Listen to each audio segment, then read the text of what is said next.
Be a man. Yes. Man up. Yep. Don't cry. These are phrases I think many of us are familiar with and have heard at some point in our lives. The layered meaning of these phrases highlights society's toxic masculinity and what can come of teaching boys that they can't express emotion openly. Yes, but society's understanding of masculinity is changing. It really is. And many of us are redefining and challenging these long-held beliefs.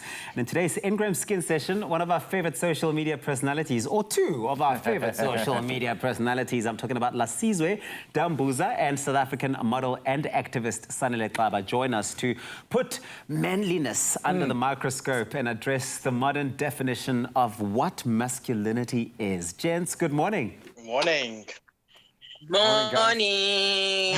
Good morning, guys. You're both resplendent. Great to be connecting with you on your home turf. I can see you both look very relaxed at home, which is great. So I'm going to ask you straight off the bat, guys, to describe or define masculinity in today's society and how you think it should be defined. Ooh, that's a question. I mean, I feel for me that masculinity is like, I mean, obviously it's society's way of like how a man should be, how a man should behave. And I feel like now in society we are, dismantling that. We are obviously like redefining what it really is to be a man. Obviously we do have some issues where it does get a bit too toxic. But I feel like right now we're at the process of dismantling that. It's no longer about a man should be this, a man should be that. So, I mean, we have so many subs under what it is to be a man. So yeah, I'd say.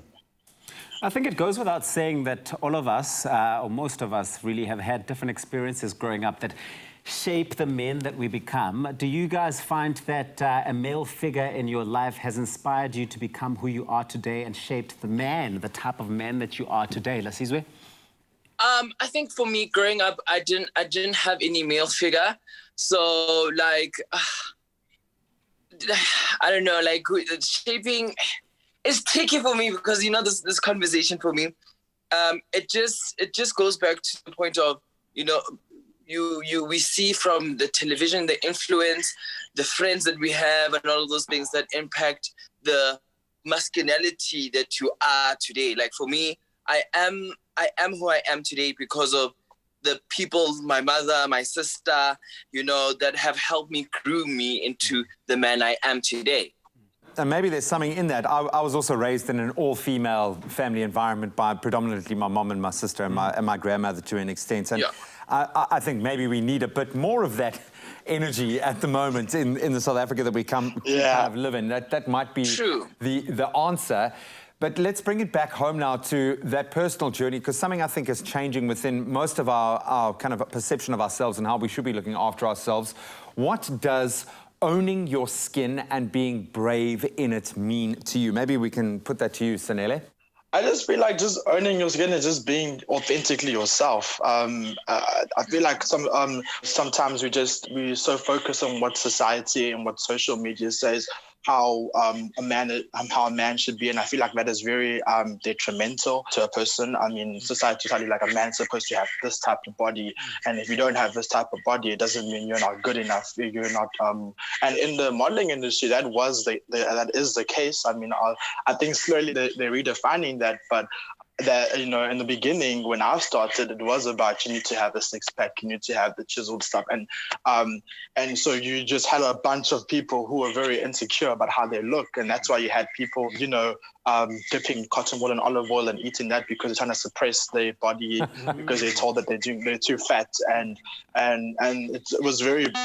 And I'm glad that we're now having such conversations about this because, I mean, that's what matters. You just need to be proud to be yourself and love the skin that you're in. I feel like that's really important because by doing that and not focusing on what other people are saying, you know, you don't have that, what would they say, syndrome.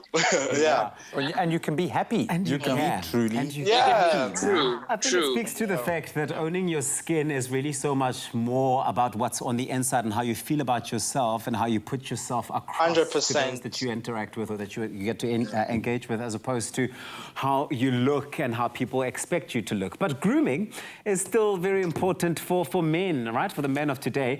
And we know that self-care is certainly perceived to be be feminine in today's world, or it always has been. Why is it so important for men to take care of themselves and, most importantly, their skin? Lasizwe. Skin is the first thing that people look at. Like when they look at you, they look at your skin. They say, "Oh my gosh, your face is looking so nice. You don't have breakouts. You don't have acne. All of these things." So, like, at first, you know, men taking care of their skin was considered like being feminine, or you're in touch with your feminine side, or whatever it may be, or you are called gay, you know.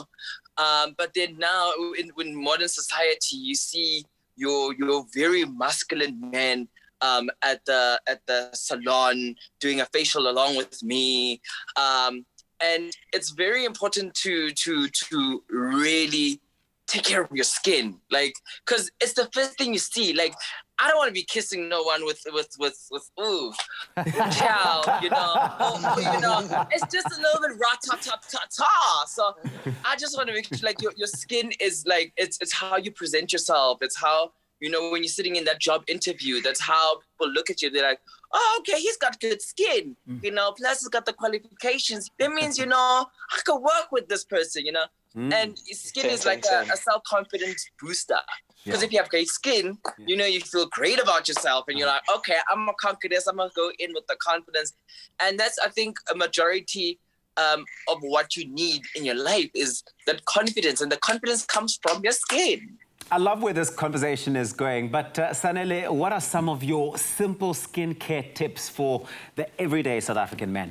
Oh, I mean, mine is not really simple, but it's like I go by like a whole 5-step situation. But I do swear by retinol. Retinol is really important. But I feel like moisturizing and a good cleanser and good vitamin C and E is really important. And Lasizwe, your skin is glowing this morning. How do you achieve that glow? What are some of your go-to tips, man? Mamela, my favorite. I want to start with the body. Okay. You must remember that when you are putting the comfort cream, the green one, that's my favorite one, because it has that refreshing, like it goes, you know, when you put it on, it goes,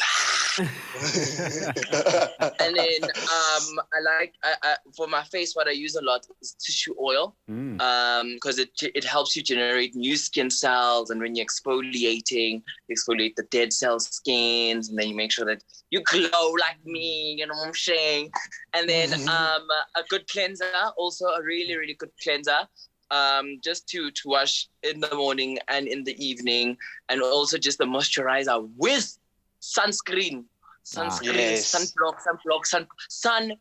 because you're gonna burn. So you must sunblock. But yes, body, that green one, the OG that we used to use in Soweto, where your skin goes. Gentlemen, you're both legends. You're both killing it in your respective games. So thank you so much for sharing some inspiration and showing us what a real man looks like. We love it. Thank you so much. Thank you.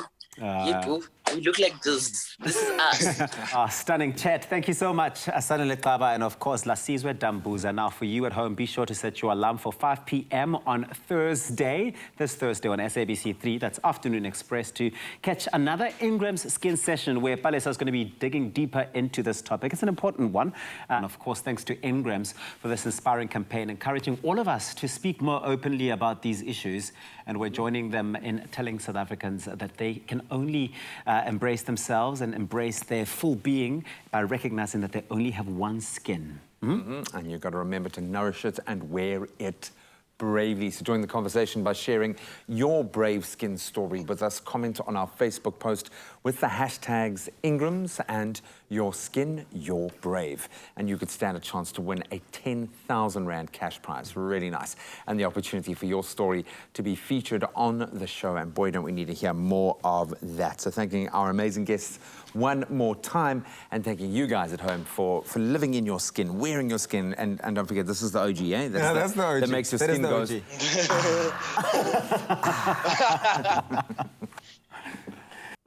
You only have one skin. Nourish it and wear it bravely.